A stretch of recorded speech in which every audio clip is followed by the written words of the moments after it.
Hello friends, welcome to R S H Educare. আজকে আমরা social science বা social স্টাডিজে পেডাগজির উপর যে টপিকটা পড়বো সেটা হচ্ছে সমাজ বিজ্ঞান শিক্ষণে সমন্বিত শিক্ষণ, বা যেটাকে আমরা ইন্টিগ্রেটেড টিচিং বলে থাকি।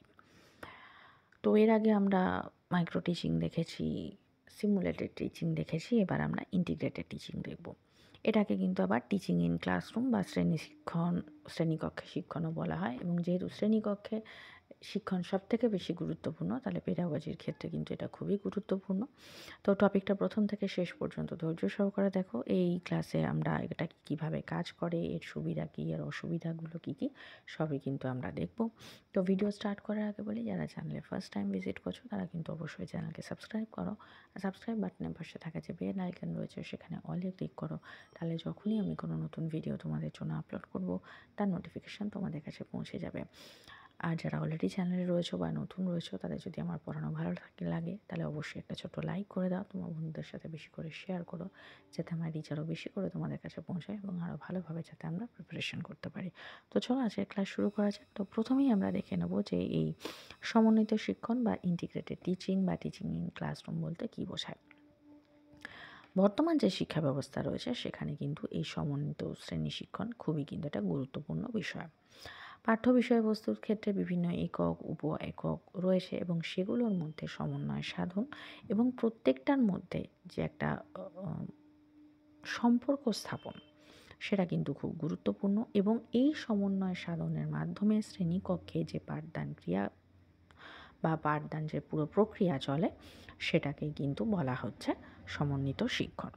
এই সমন্বয় পদ্ধতির সূচনা করেন জন ডিউই এবং পরবর্তীকালে গান্ধীজির যে বুনিয়াদী শিক্ষণ, সেখানেও কিন্তু এর যে ধারণা সেটা কিন্তু আমরা প্রতিফলিত হতে পরবর্তীকালে দেখেছি।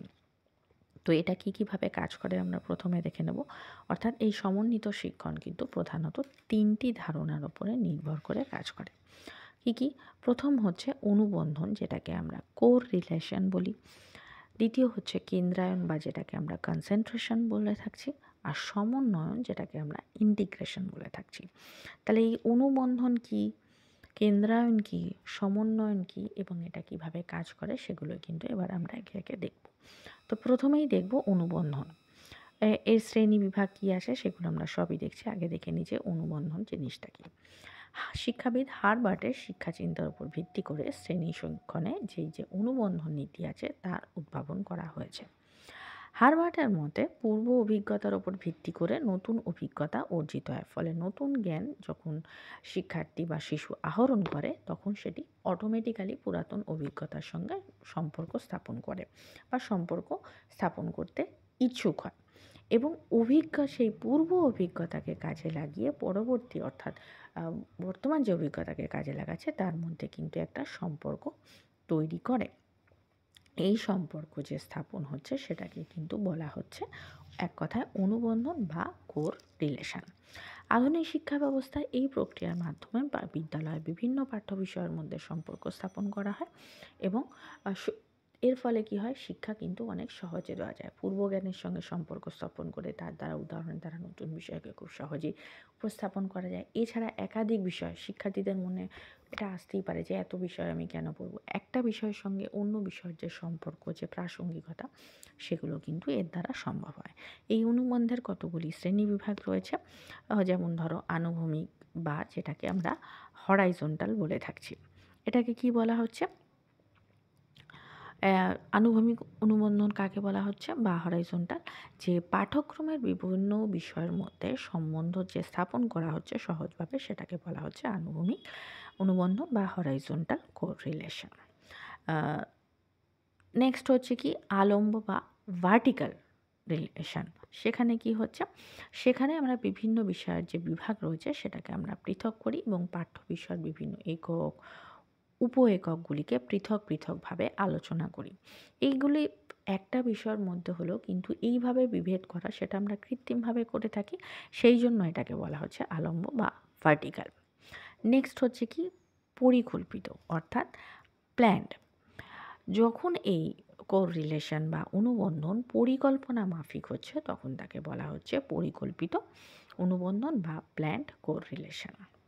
নেক্সট হচ্ছে কি আর্টিফিশিয়াল। আর্টিফিশিয়াল কি বলা হচ্ছে?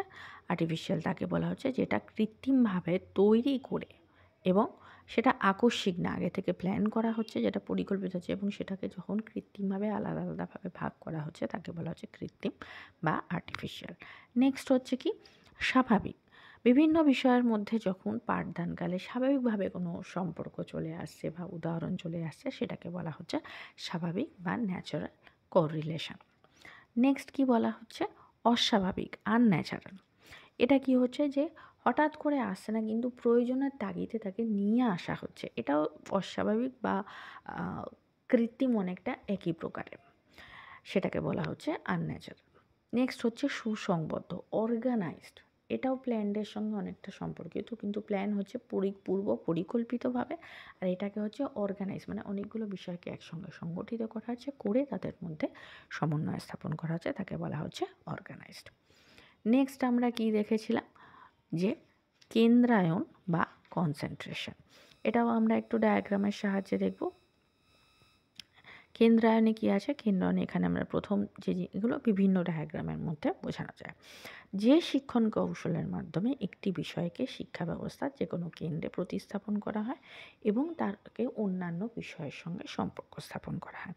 এখানে যদি আমরা বুনিয়াদী শিক্ষাকে ধরে থাকি, অর্থাৎ গান্ধীজি, আমরা প্রথমেই যেটা দেখলাম যে এই ইন্টিগ্রেটেড টিচিংকে গান্ধীজি পরে যে বুনিয়াদী শিক্ষার ক্ষেত্রে প্রবর্তন করছে, সেখানে সেই বুনিয়াদী শিক্ষাটাকেই যদি আমরা ধরে থাকি, তাহলে তার কেন্দ্রবিন্দুতে কী রয়েছে? শিল্পকর্ম বা হাতে কলমে শেখা, কিন্তু তার আশেপাশে সেগুলো কোন বিষয়গুলোর সঙ্গে সমন্বয় সাধন করছে?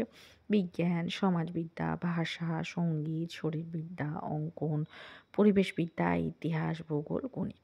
এবার বলবে যে এতগুলো বিষয় তো আমাদের দরকার নেই। অবশ্যই দরকার নেই, আমরা এখানে এসএসটি পড়ছি, অর্থাৎ সোশ্যাল সায়েন্স বা সোশ্যাল স্টাডিজ পড়ছি। তাহলে সোশ্যাল স্টাডিজের যে বিষয়গুলি রয়েছে, তাহলে আমরা যদি এখানে শিল্পকর্মের জায়গায় যদি আমরা এখানে এসএসটি লিখি, তাহলে এসএসটির মধ্যে এখানে কি কি পড়ছে? ইতিহাস পড়ছে, ভূগোল পড়ছে, সমাজবিদ্যা পড়ছে, তো এছাড়া কি কি আসছে? এছাড়া আসছে ইকোনমিক্স, অর্থাৎ অর্থনীতি আসছে, রাষ্ট্রবিজ্ঞান বা পলিটিক্যাল সায়েন্স আসছে, সোশিওলজি, সমাজবিদ্যায় তো রয়েছে, সমাজবিজ্ঞান আছে। তাহলে এগুলো এসএসটির মধ্যে আসছে। তাহলে যে বিষয়টাকে এখানে কেন্দ্রীভূত করা হচ্ছে তার সঙ্গে যে বিষয়গুলি জড়িয়ে আছে সেগুলো কিন্তু এর মধ্যে কেন্দ্রায়ন হচ্ছে। নেক্সট কি হচ্ছে? নেক্সট হচ্ছে সমন্বয়ন। এখানে কিন্তু সমন্বয় সাধনের কথা বলা হয়নি, এখানে কিন্তু সমন্বয়ন বা ইন্টিগ্রেশনের কথা বলা হচ্ছে। দেখো, বর্তমান শিক্ষা ব্যবস্থা কি হচ্ছে? মনস্তাত্ত্বিক এবং শিশুকেন্দ্রিক। তাহলে শিশুকে যদি আমাদের কিছু শেখাতে হয়, তাহলে আমরা নর্মালি কি বলে থাকি? তাকে খেলাধুলার মাধ্যমে, তাকে অন্যান্য শিল্পকলার মাঝখানে তাকে জানাতে হবে। এখানে আমরা সমন্বয় সাধনের মধ্যে যেহেতু এসএসটি পড়ছি, তারপর এখানে মাঝখানে খেলাধুলা রেখেছি। খেলাধুলার দ্বারা কী কী শেখানো যায়? যেমন ধরো, ভূগোলের বিভিন্ন জিনিস শেখানো যায়, বিজ্ঞানের বিভিন্ন জিনিস শেখানো যায়, ইতিহাসের বিভিন্ন জিনিস শেখানো যায়, ভাষার বিভিন্ন জিনিস শেখানো যায়, অঙ্ক শেখানো যায়, অর্থনীতি শেখানো যায়, সমাজবিদ্যাও শেখানো যায়। কীভাবে? প্লে গেমস রয়েছে, বিজ্ঞানের ক্ষেত্রে আলাদা আলাদা গেমস রয়েছে, জিওগ্রাফির ক্ষেত্রে আলাদা, হিস্ট্রির ক্ষেত্রে আলাদা। যে টাইম লাইনগুলো যদি আমরা ধরি হিস্ট্রির ক্ষেত্রে, তাহলে সেটাকে বিভিন্ন খেলার মাধ্যমে, খেলা বলতে এখানে কি মাঠে ঘাটে যে খেলা হচ্ছে না, যে প্লেয়িং টিমের সাবজেক্টকে বিভিন্ন গেমের চলে, বিভিন্ন এমসিকিউ এর চলে, কোথাও মানে বিফোর আফটার এরকমভাবে দিয়ে, এরকমভাবে ইন্টারেস্টিং বানিয়ে সাবজেক্টগুলোর মধ্যে সমন্বয় সাধন করা। বা ইতিহাসের কোনো ঘটনাকে ভূগোল দিয়ে, ভূগোলের কোনো ঘটনাকে ইতিহাস দিয়ে, ইতিহাসের কোনো ঘটনাকে রাষ্ট্রবিজ্ঞান দিয়ে, রাষ্ট্রবিজ্ঞানের কোনো ঘটনাকে অর্থনীতি দিয়ে, অর্থনীতির কোনো ঘটনাকে ভূগোল দিয়ে, আবার অর্থনীতির কোনো ঘটনাকে ইতিহাস দিয়ে, এভাবেও করা যায়। কারণ ইতিহাসের প্রত্যেকটা কোথায়, ধরো একটা যুদ্ধ হয়েছিল, কাদের মধ্যে হয়েছিল? এটা হলো ইতিহাসের বিষয়বিদ্যা। কোথায় হয়েছিল? তার ভৌগোলিক ব্যাখ্যা। সেই সময় তাদের অর্থনীতি কীরকম ছিল? সেটা হলো অর্থনীতির বিষয়। যে ভাষায় পড়ানো হচ্ছে তার সাথে ভাষার সম্পর্ক, কেন হয়েছিল, বা সেই সময় যাদের মধ্যে হয়েছিল সেই রাজার যুগে বিজ্ঞান সংস্কৃতি কত উন্নত ছিল, ভাষাবিদ্যায় কতটা ছিল, সেখানে কি গণিতবিদ্যা ছিল, কত সালে হয়েছিল, তাহলে যদি সাল হিসেবে আমরা দেখি তাহলে সেখানে গণিতের সম্পর্ক আসছে। এইভাবে কিন্তু প্রত্যেকটা বিষয়ের মধ্যে সমন্বয় সাধন বা সমন্বয় করা হচ্ছে। এই প্রক্রিয়ার সুবিধাগুলো কী কী? এক্ষেত্রে পাঠ্য বিষয়বস্তু খুব সহজেই অর্থবহ হয়ে ওঠে শিক্ষার্থীদের সামনে। বিভিন্ন বিষয়ের মধ্যে যখন সমন্বয় সাধন হচ্ছে তাহলে বিভিন্ন ধারণারও সংমিশ্রণ ঘটছে। এর ফলে কী হচ্ছে, শিক্ষার্থীদের মধ্যে কিন্তু আত্মসক্রিয়তা বৃদ্ধি হয় বা সৃষ্টি হয়। খুব সহজেই বিভিন্ন বিষয়ের মধ্যে সমন্বয় সাধন ঘটিয়ে শিক্ষার্থীদের শিখনে আগ্রহী করে তোলা যায়। এছাড়াও অনেক সময় কী হয়, টিম ওয়ার্ক দিয়ে, যেহেতু অনেকগুলো বিষয় হচ্ছে, তা অনেকগুলো টাস্ক একসঙ্গে দিয়ে তাদের টিম ওয়ার্ক করতে যদি দেওয়া হয়, তাহলে সেক্ষেত্রে কিন্তু তাদের মধ্যে যৌথ উদ্যোগও লক্ষ্য করা যায়। এর দ্বারা শিক্ষার্থীদের মধ্যে সমস্যা সমাধান করার যেটা প্রবণতা, সেটা কিন্তু বৃদ্ধি পায়।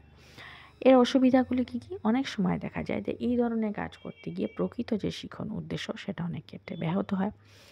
জ্ঞান আহরণের যেটা ক্ষেত্র, যেহেতু ক্ষেত্র পরিসর অনেকটা বেড়ে যাচ্ছে, ধরো সমাজবিদের একটা বিষয় ভূগোল পড়াতে, কিন্তু ভূগোল পড়াতে গিয়ে ইতিহাস, সমাজবিদ্যা, অর্থনীতি, রাজনীতি সমস্ত বিষয় যখন একসঙ্গে চলে আসছে, তখন প্রকৃত যে বিষয়বস্তু সেটা থেকে সরে গেলে তাহলে কি অনেক সময় দেখা যায় যে সরে যায়, বা বিষয়টা এত বেশি গভীরে চলে যায় যে প্রকৃত যে জ্ঞান আহরণ যে প্রক্রিয়া, সেখানে ব্যাঘাত ঘটে।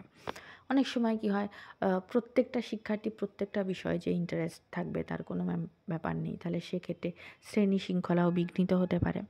এছাড়াও অনেক সময় দেখা যায় যে প্রকৃত বিষয় থেকে প্রায় সময় সরে যাওয়ার ফলে শিক্ষার্থী এবং শিক্ষক বা শিক্ষিকা উভয়ই কিন্তু তাদের প্রকৃত যে শিক্ষণ লক্ষ্য সেটা থেকে সরে আসেন। তাহলে সেক্ষেত্রে কিন্তু এই অসুবিধাগুলো যদি দূর করা যায়, তাহলে কিন্তু এই ইন্টিগ্রেটেড টিচিং বর্তমান শিক্ষা ব্যবস্থা অনুযায়ী কিন্তু খুবই একটি আধুনিক এবং কার্যকরী পদ্ধতি হিসেবে ব্যবহার করা যায়। তো আজকের ভিডিও এই পর্যন্ত। যদি ভিডিও ভালো লেগে থাকে তাহলে অবশ্যই ভিডিওকে একটা লাইক করো, যারা চ্যানেলে নতুন চ্যানেলকে সাবস্ক্রাইব করো, আর সাবস্ক্রাইব বাটনের পাশে থাকা যে বেল আইকন রয়েছে সেখানে অলে ক্লিক করো, তাহলে যখনই আমি কোনো নতুন ভিডিও তোমাদের জন্য আপলোড করব, তার নোটিফিকেশান তোমাদের কাছে পৌঁছে যাবে।